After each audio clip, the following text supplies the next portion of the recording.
সুপ্রিয় দর্শক, হক গ্রিন ওয়াল চ্যানেলে আপনাকে জানাই স্বাগত। দেখতে পাচ্ছেন ফলটা দেখতে কিন্তু পেয়ারার মতো।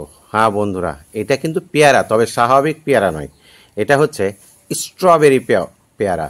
তো এই স্ট্রবেরি পেয়ারাকে আরও বেশ কিছু নামে ডাকা হয়, যেমন আপনার চেরি গোয়াভা বলা হয়, অনেকে আবার চাইনিজ গোয়াভা বলা হয়, অনেকে আবার স্থানীয়ভাবে পার্পল গোয়াভা বলা হয়। পার্পল গোয়াভা বলা উদ্দেশ্য হচ্ছে এই গোয়াভাটা পেকে গেলে আর কি তখন একটু পার্পল কালার হয় আর কি, পেঁয়াজি কালার যাকে বলি আমরা, যার জন্য এই নামকরণটা হয়েছে। তো এই পার্পল গোয়াভা বলুন বা স্ট্রবেরি গোয়াভা যাই বলুন না কেন, এই গোয়াভার উৎপত্তিস্থল কিন্তু বিদেশে, অর্থাৎ ব্রাজিল দেশ থেকে আগত। এর স্বাদ কিন্তু আমরা যে পেয়ারাগুলো সাধারণত খেয়ে থাকি সেই পেয়ারার মতো নয়, এর স্বাদ কিন্তু খানিকটা টক মিষ্টি টাইপের।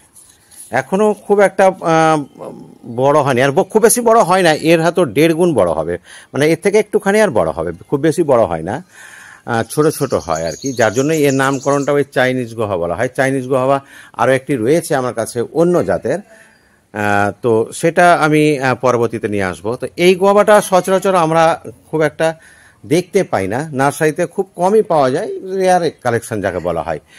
আর যেহেতু এই গাছ এখনও ব্যবসায়িক ভিত্তিতে এখনও চাষ শুরু হয়নি, বা ব্যবসায়িক ভিত্তিতে চাষ করা খুব একটা লাভজনক হবে বলে আমার মনেও হয় না, যার জন্য এটা খুব প্রচলিত নয় বা বেশি লোকের কাছে দেখতে পাওয়া যায় না।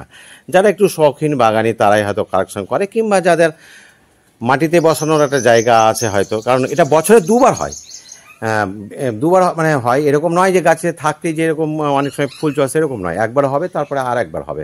শীতকালটা একটু ভালো হয়, বেশি টেকে।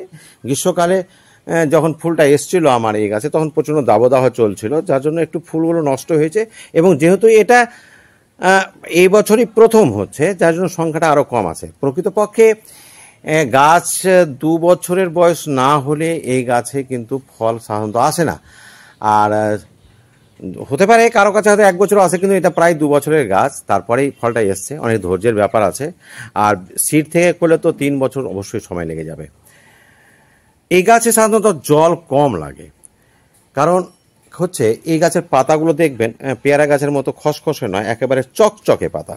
এই চকচকে পাতা অর্থাৎ মোমের একটা আস্তরণ থাকে, যার জন্য এই গাছ থেকে জলীয় বাষ্পের পরিমাণটাও অনেকটাই কম হয়। আর জলীয় বাষ্পের পরিমাণটা কম হলেই কিন্তু জল গাছে কম দিতে হবে, এটা কিন্তু জেনে রাখলে ভালো। না পাকার আগে হারভেস্ট করা যাবে না, কারণ এর পাকলে একটা রং হবে, তো যার জন্যই এখন কোনো মতেই এর স্বাদ আসবে না। আচ্ছা, তৃতীয় কথা হচ্ছে এর গাছের যে ব্যাপারটা বলবো, যে মাটিতে বসাবেন সেটা অবশ্যই খুব যে উর্বর মাটি লাগবে, একেবারে বেলে দোআঁশ মাটি বা আর কিছু না, তেমন নয়, সাধারণ মাটিতেই কিন্তু এটা হয়ে যায়। কারণ হচ্ছে এই গাছের খাবার পুষ্টির আর কি খুবই কম প্রয়োজন পড়ে। মানে সত্যি কথা বলতে এমনি সাধারণ গোবর মাটি দিয়ে বসালেই কিন্তু এই গাছটা খুব সুন্দরভাবে বাড়তে পারে, তবে অতিরিক্ত খাবার দিলে কিন্তু ফলের সংখ্যাটা অবশ্যই কমে যাবে। কাজে খেয়াল রাখবেন খাবার খুব বেশি এই গাছে দেবেন না, তখন খাবার বেশি দিলে কি হয়, গাছটাতে বৃদ্ধির দিকে নজর দেয়, তখন ফলের দিকে খুব একটা নজর দেবে না। তো যাই হোক বন্ধুরা, এই ফল সম্পর্কে আর আমি অতিরিক্ত বলছি না, এর পরবর্তী ধাপে যখন নেক্সট বার আপনার আসবে তখন আমি আপনাদেরকে এই গাছ সম্পর্কে আরও বেশ কিছু তথ্য জানাবো। তো আজ এতটুকুই, আশা করি এর থেকে বেশি জানার খুব বেশি প্রয়োজন আছে বলে মনে হয় না। রোগ পোকার কথা একটু না বললে হয় না, রোগ পোকা এখন পর্যন্ত আমার এই গাছে লাগেনি, কারণ আমি মাসে 2 বার নিম ওয়েলটা দিয়েছি।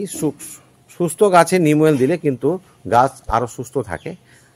আর এই এমনই একটা গাছ যে পূর্ণ যে রোদ লাগবে গাছে তা নয়, কিন্তু সেমি শেডের মধ্যেও কিন্তু এই গাছটা বহাল তবিয়তে হয়। তো আজ এতটুকুই বন্ধুরা, পরবর্তীতে নতুন তথ্য নিয়ে হাজির হব। ভালো থাকবেন, সুস্থ থাকবেন, ধন্যবাদ।